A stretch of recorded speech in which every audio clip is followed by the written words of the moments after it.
آج جمعۃ المبارک ہے اور جمعۃ المبارک کو حضرات کی خدمت میں مختلف موضوعات کے اوپر کچھ باتیں عرض کی جاتی ہیں۔ آج کی نشست میں حضرات کی خدمت میں یہ عرض کرنا ہے کہ ہمارا تعارف کیا ہے، ہم کون ہیں، کیونکہ میں نے جمعے پر بھی عرض کیا تھا کہ چونکہ یہ فتنوں کا زمانہ ہے اور خاص طور پر اس دور میں جو ہماری نوجوان نسل بچے اور بچیاں انٹرنیٹ کے ساتھ وابستہ ہے، ان کو دو فتنوں کا سامنا ہے، ایک تو بے حیائی اور فحاشی کا اور دوسرے نمبر پر الحاد کا۔ ان دو فتنوں کا سامنا ہے اور ان دو فتنوں کی جو وجوہات ہے اس کی بے حیائی کی وجہ خوف خدا کا نہ ہونا، فکر آخرت کو بلا دینا، یہ وجہ ہے بے حیائی کے اندر مبتلا ہونے کی، اور الحاد کے فتنے میں پڑنے کی وجہ اللہ والوں سے بغض اور دشمنی ہے، سلف صالحین پر بد اعتمادی ہے۔ اس کی وجہ الحاد کے گڑھے میں لوگ گرتے جا رہے ہیں، اور الحاد کی ابتدا یہی سے ہوتی ہے کہ کوئی بندہ اللہ والوں سے نفرت کرنا شروع کر دے، پھر اس کی ابتدا ہو جاتی ہے الحاد کی، اور آخری جا اس کے جو سٹاپ ہوتا ہے وہ ہوتا ہے کہ وہ اللہ کا منکر ہو جاتا ہے، بس بات ختم ہو گئی۔ تو اس لیے آج کی نشست میں ہم تھوڑا سا اپنا تعارف سمجھنے کی کوشش کریں گے کہ ہم کون ہیں۔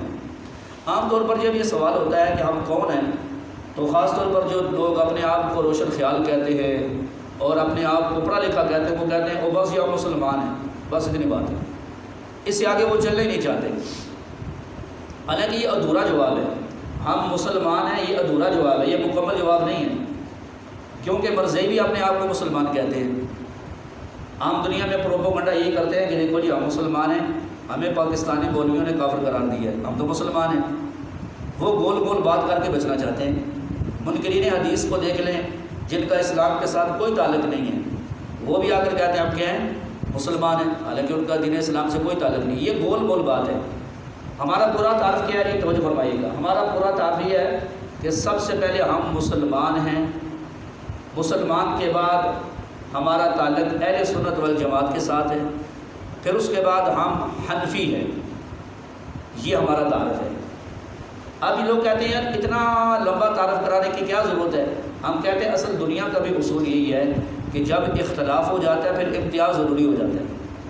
مثلا ایک بندہ جہاں سے جاتا ہے سعودی عرب عمرہ کرنے کے لیے، حج کرنے کے لیے، یا کوئی بندہ اپنے کسی کام کے لیے کسی باہر ملک میں جاتا ہے، تو وہاں پر جا کر جب بندہ کوئی پوچھتا ہے آپ کون ہیں، تو وہ کیا کہتا ہے، میں کون ہوں، پاکستانی۔ کیا کہتا ہے، میں پاکستانی ہوں۔ ٹھیک ہے جی، پتہ چل گئی آپ پاکستانی ہیں۔ جب اپنے ملک میں اسلام آباد ایئرپورٹ پہ آ جاتا ہے، لاہور ایئرپورٹ پہ آ جاتا ہے، بھائی پوچھتا ہے جی آپ کون ہیں، پھر وہ اگر کہ میں پاکستانی ہوں تو بندہ کہنے کہ لگتا ہے کوئی پاگل ہے، ہمیں پتہ ہے پاکستانی ہے، آگے بتاؤ کہ آپ کا کون سا، کس ضلع کے ساتھ آپ کا تعلق ہے، بات سمجھا، آپ کا صوبہ کون سا ہے، آپ کس صوبے کے ساتھ، پنجابی ہے، آپ سرحدی ہیں، بلوچی ہیں، کون ہیں۔ پھر جب پنجاب میں آ جاتا ہے پھر پوچھتا ہے جی آپ کون ہیں، تو وہ یہ نہیں کہے گا میں پنجابی ہوں، کہے گا میں گجراتی ہوں۔ جب گجرات میں آ جائے گا پھر اس کے بعد پوچھا جائے گا آپ کون ہے، تو پھر اب اپنا علاقہ بتائے گا، میں کوٹلہ کا رہنے والا ہوں، میرے فلاں گاؤں کا یہ نام ہے۔ بات سمجھا گئی ہے؟ بالکل ایسے جب ہم سے کو پوچھے گا آپ کون ہیں، ہم کہیں گے یہودیوں عیسائیوں کے مقابلے میں ہم محمدی ہیں، ہم مسلمان ہیں۔ کن کے مقابلے میں؟ یہودیوں کے مقابلے میں، عیسائیوں کے مقابلے میں ہم کون ہیں، محمدی ہیں، مسلمان ہیں۔ پھر اس کے بعد اگر ہم سے کوئی پوچھے گا مسلمانوں میں تو بہت سارے فرقے ہیں، آپ کا تعلق کن کے ساتھ ہے، ہم کہیں گے ہمارا تعلق اہل سنت والجماعت کے ساتھ ہے۔ اور اہل سنت والجماعت کو بناوٹی نام نہیں ہے، یہ نام خود رسول اللہ صلی اللہ علیہ وسلم نے رکھا ہے۔ حدیث میں آتا ہے رسول اللہ صلی اللہ علیہ وسلم نے ارشاد فرمایا بنی اسرائیل گمراہ ہوئے تو 72 فرقوں میں بٹ گئے، جب میری امت گمراہ ہوگی 73 فرقوں میں بٹیں گے، کلہم فی النار، سارے کے سارے جہنم میں، الا ملۃ واحدہ، ایک جماعت ہوگی جو جنت میں جائے گی۔ قالوا من ہے یا رسول اللہ، صحابہ نے پوچھا یا رسول اللہ اس کی نشانی کیا ہے؟ فرمایا ما انا علیہ واصحابی، جو میرے راستے پر چلیں اور جو میرے صحابہ کے راستے پر چلیں۔ حضور کے راستے والے اہل سنت اور صحابہ کے راستے والے والجماعت، ہمارے نام میں دو ہی چیزیں، اہل سنت والجماعت۔ بات سمجھا رہی ہے؟ اور اسی طرح علامہ سیوطی رحمۃ اللہ علیہ نے تفسیر در منصور میں لکھا ہے، جب یہ آیت نازل ہوئی یوم تبیض وجوہ وتسود وجوہ، قیامت والے دن کچھ لوگوں کے چہرے سفید ہوں گے اور کچھ لوگوں کے چہرے کالے سیاہ ہوں گے۔ پوچھا گیا یا رسول اللہ صلی اللہ علیہ وسلم جن لوگوں کے چہرے سفید ہوں گے وہ کون ہوں گے اور جن لوگوں کے چہرے کالے سیاہ ہوں گے وہ کون ہوں گے؟ حضور صلی اللہ علیہ وسلم نے ارشاد فرمایا جن لوگوں کے چہرے سفید ہوں گے ہم اہل السنت والجماعت، وہ اہل سنت والجماعت ہوں گے، اور جن لوگوں کے چہرے کالے سیاہ ہوں گے ہم اہل البدعۃ والہوا، وہ بدعتی لوگ اور اپنے خواہشات کی پیروی کرنے والے لوگ ہوں گے۔ آپ کو بات سمجھ آئی کہ نہیں آئی؟ اہل سنت والجماعت نام یہ کوئی بناوٹی نہیں ہے، اس کے علاوہ لوگوں نے جتنے نام رکھے ہیں وہ سب بناوٹی نام رکھے ہوئے ہیں۔ اہل سنت والجماعت نام خود حضور صلی اللہ علیہ وسلم نے رکھا ہے۔ تو پہلے نمبر پر ہمارا تعارف کیا؟ ہم مسلمان ہیں۔ دوسرے نمبر پر ہمارا تعارف ہے کہ جتنے بھی بدعتی فرقے ہیں ان کے مقابلے میں ہم کون ہیں؟ سارے بولو، سارے بولو، اہل سنت والجماعت، یہ ہمارا تعارف ہے۔ پھر اس کے بعد ہم حنفی ہیں۔ حنفی ہونے کا مطلب کیا ہے؟ حنفی ہونے کا مطلب یہ ہے کہ کچھ مسائل وہ ہیں قرآن و سنت میں جو بالکل واضح ہیں، جیسے 2 اور 2 4 ہوتا ہے نا، بالکل واضح ہیں، اور کچھ مسائل وہ ہیں جو قرآن و سنت میں ہیں لیکن واضح نہیں ہیں۔ ہر بندہ ان مسائل کو سمجھ نہیں سکتا، بلکہ وہ قرآن و سنت کے اصولوں سے حل ہوتے ہیں۔ اور ان مسائل کو کن لوگوں نے نکال کے عوام کے سامنے کون لائے ہیں؟ مجتہدین، فقہا، قرآن و حدیث کے اسپیشلسٹ ماہرین، جن 4 اماموں کے مجتہد ہونے پر امت کا اتفاق ہوا ہے۔ بات سمجھ آ رہی ہے؟ امام اعظم ابو حنیفہ رحمۃ اللہ علیہ، امام مالک، امام شافعی اور امام احمد بن حنبل رحمہم اللہ، ان میں سے جو بڑے امام ہیں، خیر القرون کے اور صحابہ کرام کے شاگرد ہیں امام اعظم ابو حنیفہ رحمۃ اللہ علیہ، تو ہم چونکہ غیر منصوص مسائل میں جو مسائل قرآن و حدیث میں واضح نہیں ہیں ان میں ہم امام صاحب رحمۃ اللہ علیہ کی جو تحقیق ہے اس پر اعتماد کرتے ہیں۔ اس اعتبار سے ہم حنفی ہیں، اس اعتبار سے ہم حنفی ہیں۔ اور جیسے میں نے جمعے پر عرض کر دیا تھا کہ کسی امام کی بات ماننا یہ شرک نہیں ہے، کسی امام پر اعتماد کرنا یہ شرک نہیں ہے۔ اس کی مثال بالکل ایسی ہے جیسے ہم امام کے پیچھے نماز پڑھتے ہیں، امام خود بھی اللہ کی عبادت کرتا ہے اور لوگ بھی اس کی اتباع میں اللہ کی عبادت کرتے ہیں۔ اور امام اعظم ابو حنیفہ رحمۃ اللہ علیہ کا مشہور فرمان ہے، آپ فرماتے ہیں جب میرے سامنے کوئی مسئلہ آتا ہے سب سے پہلے میں یہ دیکھتا ہوں کہ یہ قرآن پاک میں اس کا حل ہے کہ نہیں۔ اگر قرآن پاک میں اس کا حل ہو تو ہم قرآن پاک سے وہ مسئلہ لے لیتے ہیں، اگر قرآن پاک سے نہ ملے پھر ہم نبی علیہ السلام کی سنت میں دیکھتے ہیں کہ حضور پاک کی سنت میں یہ مسئلہ ہے یا نہیں ہے۔ اگر مل جائے تو نبی علیہ السلام کی سنت سے مسئلہ لے لیتے ہیں۔ تیسرے نمبر پر ہم دیکھتے ہیں کہ اگر قرآن میں بھی نہیں ہے، سنت میں نہیں ہے، تو صحابہ کرام کے اقوال میں اس کا حل ہے یا نہیں۔ اگر صحابہ کرام کے اقوال میں اس کا حل ہو تو وہاں سے مسئلہ لے لیتے ہیں۔ اور چوتھے نمبر پر اگر قرآن میں بھی نہ ملے، سنت میں بھی نہ ملے، صحابہ کرام کے اقوال میں نہ ملے، پھر امام صاحب فرماتے ہیں میں قیاس کرتا ہوں، یعنی قرآن حدیث کے اصولوں سے وہ مسئلہ حل کرتا ہوں۔ تو امام صاحب رحمۃ اللہ علیہ فرماتے ہیں یہ ہمارے اصول ہیں۔ اب مجھے بتاؤ کہ ایک ماہر آدمی، قرآن و سنت کا اسپیشلسٹ آدمی، ماہر آدمی قرآن سے مسئلہ لے، یہ غلط ہے کہ صحیح؟ بولو بولو، ایک ماہر آدمی مسئلہ نبی علیہ السلام کی سنت سے لے، صحیح ہے یا غلط ہے؟ ایک ماہر آدمی صحابہ کرام کے اقوال سے مسئلہ لے، صحیح ہے کہ غلط ہے؟ ایک ماہر آدمی قرآن حدیث کے اصولوں سے مسئلہ حل کر دے، صحیح ہے یا غلط ہے؟ ایک بندہ میں نے کہا کہ 80 لمبے چکرا چ نہیں پہنتے، ساڑھے کو قرآن میں آتے حدیث کی ہے۔ میں کہا چلو 4 سوال ہیں میرے، 2-3 سوال ہیں، اسرائیل کا حل کر دو تو میں بھی چھوڑ دوں گا، مجھے بھی ضرورت نہیں ہے امام کے پیچھے چلنے کی۔ کہتے ہیں کون سا سوال؟ میں نے کہا یہ بتاؤ بھینس کٹا اس کا گوشت کھاتے ہو کہ نہیں؟ ہاں جی کھاتے ہیں۔ دودھ بھی پیتے ہو؟ ہاں جی بالکل پیتے ہیں۔ اور دہی بھی لے کر آتے ہو صبح صبح؟ ہاں جی لے کر آتا ہوں۔ میں نے کہا بسم اللہ پڑھو، ذرا قرآن کھولو، پوری حدیث کی کتابیں ذرا کھولو اور جاموس کا لفظ دکھا دو، بھینس حلال ہے حرام ہے، اس کا گوشت کھانا جائز ہے ناجائز ہے؟ میں نے کہا بتاؤ ذرا۔ میں نے کہا پورے قرآن میں ہے نہ ہی، حدیث کے ذخیرے کے اندر بھی اس کا مسئلہ حل نہیں ہے۔ تو میں نے کہا یہ فقہاء نے مسئلہ حل کیا، فقیہ اسے کہتے ہیں نا جو ماہر ہوتا ہے۔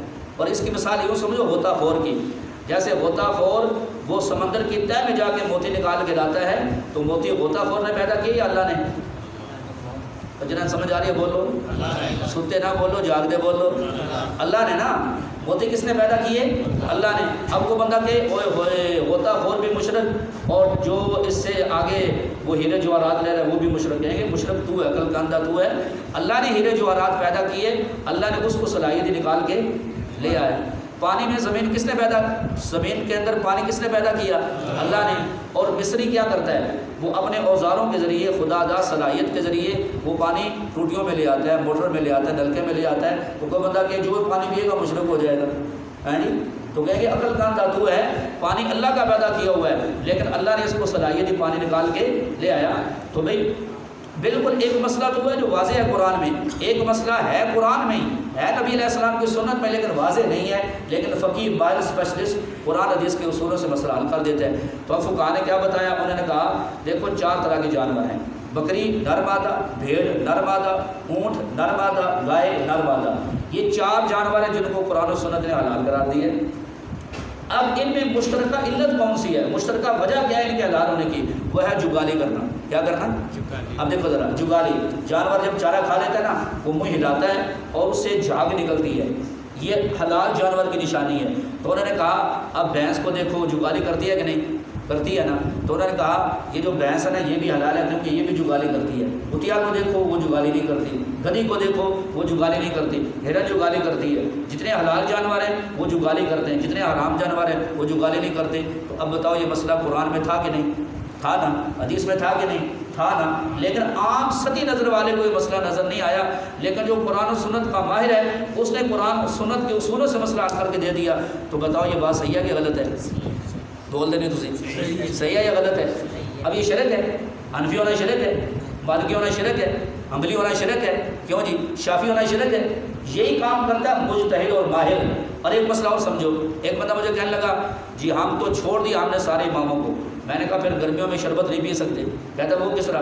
میں نے کہا گرمی کا موسم آئے گا، تمہارے سامنے ٹھنڈا شربت پڑا ہوگا، اس میں جگنو آگے گر جائے گا، اس میں جناب والا آ کے تو موڑی گر جائے گی، اس میں مچھر آگے گر جائے گا۔ اب یا تو قرآن کی آیت لے کر آؤ جو اس کو نکالے، یا تو حدیث لے کر آؤ جو اس کو نکالے، ورنہ امام ہی نکالے گا، امام نکلے گا نہیں، ورنہ تو پیاسا مار جا ہے جی یہیں پر، اور یا پھر امام کو مان، امام کی اتباع کر، تقلید کر، تب یہ نکلے گا۔ کہتا سمجھ نہیں آئی۔ میں نے کہا بھائی جب مچھر گر جائے گا نا، جگنو گر جائے گا تو موڑی اس میں شربت میں گر جائے گی۔ اب یا تو قرآن آیت کے پڑھ کے بتا کہ یہ حلال ہے یا حرام ہے، اس کو نکالنا چاہیے یا ڈبونا چاہیے، کیا کرنا چاہیے؟ پورا قرآن کھول لو، حدیث کی کتابیں کھول کے رکھ دو، پورے ذخیرے حدیث میں تمہیں مچھر کا مسئلہ نہیں ملے گا، جگنو کا مسئلہ نہیں ملے گا، تمہیں بھیڑ کا مسئلہ نہیں ملے گا کہ اس میں گر گیا اب اس کو کیا کرنا ہے۔ ہاں مکھی کا مسئلہ مل جائے گا۔ اس کا مکھی کے بارے میں حضور علیہ السلام کا فرمان ہے کہ جب وہ کسی چیز میں گرتی ہے تو شفا والا پر اوپر رکھتی ہے، بیماری والا ڈبوتی ہے، لہٰذا اس کو غوطہ دے دو، پھر باہر پھینک دو تاکہ لیول برابر ہو جائے۔ تمہارا دل کرے تو استعمال کر لو، نہ دل کرے تو استعمال نہ کرو۔ اب جو مجتہدین ہوتے ہیں، جو ماہرین ہوتے ہیں، قرآن و سنت کے سپیشلسٹ ہوتے ہیں، انہوں نے کہا کہ بھئی اب دیکھنا یہ ہے کہ یہ مکھی کا جو مسئلہ ہے اس کی علت کیا ہے، اس کی وجہ کیا ہے؟ تو کہا وجہ ہے اس میں بہنے والا خون نہیں ہے، اس میں بہنے والا خون ہے، لہٰذا ہر وہ چیز جس میں بہنے والا خون نہ ہو اس کا مسئلہ یہی ہے۔ اب فقیر نے مچھر کا بھی مسئلہ حل کر دیا، تو موڑی کا بھی مسئلہ حل کر دیا، جگنوں کا بھی مسئلہ حل کر دیا، ہر چیز کا مسئلہ حل کر دیا۔ تو بتاؤ صحیح ہے یا غلط ہے؟ بولو صحیح ہے یا غلط ہے؟ اس اعتبار سے ہم حنفی ہیں، نعوذ باللہ۔ اس کا مطلب ایک بندہ مجھے کہنے لگا، ادھر دیکھنا ذرا، ایک بندہ مجھے کہنے لگا اب یہ بتاؤ آپ حنفی ہو کہ محمدی ہو؟ میں نے کہا تیرا سوال ہی غلط ہے۔ میں نے کہا یہ سوال بالکل ایسے ہی ہے جیسے کوئی بندہ یہ کہے کہ تو انسان ہے کہ مسلمان ہے، کیوں جی تو انسان ہے کہ، یا دوسرا سوال کو بندہ کہے تو گجراتی ہے کہ پاکستانی ہے۔ اب یہ سوال صحیح ہے کہ غلط ہے؟ کیوں جی بھائی گجراتی، یہ گجرات جو ہے یہ پاکستان سے الگ ہے، کیوں جی گجرات پاکستان سے الگ ہے؟ وہ عقل کے اندر گجرات بھی تو پاکستان کا حصہ ہے نا، گجرات کو پاکستان سے علیحدہ تھوڑا ہی ہے۔ تو یاد سے سوال ہی غلط ہے۔ جیسے کوئی بندہ یہ سوال کرے اچھا یہ بتاؤ جی آج جنوری ہے کہ اپریل ہے، یہ سوال ہی غلط ہے۔ بھائی سوال تو ہم جنس چیزوں کا ہوتا ہے نا، یوں پوچھو آج سوال ہے یا منگل ہے یا بدھ ہے، یا پوچھو یہ مہینہ جون کا ہے یا جولائی کا ہے، اپریل ہے یا مئی ہے، یہ سوال بنتا ہے نا۔ سوال یہ تو بنتا ہی نہیں ہے تو محمدی ہو یا حنفی ہو، حنفی ہونا محمدی ہونے کے خلاف نہیں، جیسے گجراتی ہونا پاکستانی ہونے کے خلاف نہیں ہے، بلکہ جو گجراتی ہے اصل وہی پاکستانی ہے۔ بولے سمجھ آئے؟ جو لوری ہے اصل وہی پاکستانی ہے، جو حنفی ہے اصل محمدی تو وہی ہے نا۔ جو اپنی عقل قرآن و سنت میں دوڑاتا ہے وہ تو ملحد بنے گا یا مشرک بنے گا یا بدعتی بنے گا، وہ سچا مسلمان کیسے بن سکتا ہے؟ تو کچھ اپنا تعارف سمجھ آیا کہ نہیں آیا؟ ہم محمدی ہیں موسوی کے مقابلے میں، عیسوی کے مقابلے میں، اہل سنت والجماعت ہم کس لحاظ سے ہیں؟ بدعتی فرقوں کے مقابلے میں، اور حنفی ہم اس لیے ہیں کہ باقی فقہ والے بھی صحیح ہیں، لیکن چونکہ ہمارے امام صاحب رحمۃ اللہ علیہ جن کی ہم نے اتباع کی ہے وہ خیر القرون کے زمانے کے اور بڑے امام ہیں۔ ایک بندہ مجھے کہنے لگا وہ جی بڑے امام تو حضور پاک ہے صلی اللہ علیہ وسلم، تو امام اعظم ابو حنیفہ رحمۃ اللہ علیہ کو امام اعظم کہتے ہو؟ میں نے کہا اچھا قائد اعظم محمد علی جناح کو جو قائد اعظم کہتے ہیں تو کیوں کہتے ہیں؟ میں نے کہا کوئی بندہ یہ کہنا شروع کر دے تو وہ بہت بڑا ملحد اور بہت بڑا بیوقوف انسان ہے۔ قائد اعظم محمد علی جناح کو قائد اعظم حضور کے مقابلے میں نہیں کہتے، بلکہ ان کے زمانے کے جو سیاسی لیڈر تھے ان کے مقابلے میں بڑا قائد کہتے ہیں۔ صدیق اکبر کو اکبر جو کہتے ہیں وہ حضور پاک کے مقابلے میں نہیں کہتے، وہ صحابہ کرام اور امت کے مقابلے میں اکبر کہتے ہیں۔ فاروق اعظم کو جو اعظم کہتے ہیں وہ حضور پاک علیہ السلام کے مقابلے میں نہیں کہتے، بلکہ صحابہ اور امت کے مقابلے میں فاروق اعظم کہتے ہیں۔ امام اعظم کو جو اعظم کہتے ہیں نعوذ باللہ، وہ حضور کے مقابلے میں نعوذ باللہ نہیں کہتے، بلکہ ان کے جو بعد میں فقہ کے امام گزرے ہیں ان کے مقابلے میں امام اعظم کہتے ہیں۔ سمجھ آئی کہ نہیں آئی؟ بولو نا۔ ایک بندہ کہنے لگا جی اچھا امام صاحب کا اتنا بڑا رتبہ ہے تو ان کو تو 9 حدیثیں بھی نہیں آتی تھی۔ میں نے کہا ان کو 9 حدیثیں آتی تھی تو 12,90,000 مسائل قانونی مرتب کر دیے، اگر لاکھوں حدیثیں آتی تو تمہارا تو خاتمہ ہی ہو جاتا۔ بولے سمجھ آئے؟ اور میں نے کہا یاد رکھو، کسی آدمی کو بڑا معلوم کرنا یہ آدمی بڑا ہے یا چھوٹا ہے تو پتہ ہے کہاں سے معلوم کیا جاتا ہے؟ اس کے جو شعبے والے لوگ ہوتے ہیں۔ آخری بات عرض کر رہا ہوں، کسی آدمی کے بارے میں یہ پتہ کر رہا ہوں یہ بڑا ہے یا چھوٹا ہے، تو عام آدمی نہیں بلکہ جو اس کے شعبے والے ہوتے ہیں نا۔ ایک آدمی تھا بادشاہ کا نا حجامت کرتا تھا، بادشاہ کی حجامت، سرکاری حجام تھا وہ۔ ایک دن وہ کسی وجہ سے لیٹ ہو گیا، بادشاہ ناراض ہو گیا، وہ وقت پہ حجامت نہیں بنا سکتا، بادشاہ ناراض ہو گیا۔ اس نے ایسے کیا، اس نے نوکروں کو کہا اور اس نے کہا یار مجھے رات کو نا تھوڑا سا ٹائم دے دو، میں بادشاہ کو سوتے ہوئے حجامت بنا دوں گا، بادشاہ راضی ہو جائے گا، تمہارا کیا جائے گا؟ انہوں نے کہا ٹھیک ہے۔ بادشاہ رات کو سو گیا، اس کو اتنی مہارت تھی کہ اس نے سوتے ہوئے حجامت بنا دی، اس کو پتہ بھی نہیں چلا۔ صبح کو بادشاہ اٹھا، دیکھا حجامت بن چکی ہے، بادشاہ بڑا خوش ہوا، اس نے کہا یہ کس نے کیا ہے؟ وہ جو آپ کا حجام ہے۔ اس نے کہا بلاؤ۔ اس کو بلایا اور بڑا انعام دیا اور اس کو لقب دیا ماہر حجام، ماہر حجام۔ وہ خوشی خوشی گھر گیا، اپنی بیوی کو کہتا ہے اب مجھے بادشاہ نے انعام بھی دیا ہے اور مجھے ماہر کا لقب دیا ہے۔ بیوی کہنے لگے میں نے تجھے ماہر مانتی، میں تجھے ماہر نہیں مانتی۔ اس نے کہا تو نہیں مانتی؟ اس نے کہا بادشاہ مجھے مارے۔ اس نے کہا میں نہیں مانتی، باقی نائی تجھے مانے تو میں مانوں گی تم ماہر ہے، بادشاہ کو کیا پتہ ہے حجامت کیا ہوتی ہے؟ نہیں سمجھ آئی؟ تیرے شعبے والے مانے تو میں مانوں گی نا۔ تو میں نے کہا کوئی مانے یا نہ مانے، امام بخاری کے استاد عبداللہ بن مبارک رحمۃ اللہ علیہ، امام شافعی رحمۃ اللہ علیہ، امام احمد بن حنبل رحمۃ اللہ علیہ، اور بڑے بڑے ہیں جی فقہا، بڑے بڑے محدثین، سب امام صاحب رحمۃ اللہ علیہ کو اپنا بڑا مانتے ہیں۔ امام یحییٰ بن معین رحمۃ اللہ علیہ اتنے عظیم محدث ہیں، آج تو کمپیوٹر کا دور ہے نا، اپنے ہاتھ سے ادھر دیکھیں 10 لاکھ حدیثیں لکھی اپنے ہاتھ سے، کتنی؟ لیکن جب فتویٰ دیتے تھے امام صاحب کی فقہ کے مطابق فتویٰ دیتے ہیں۔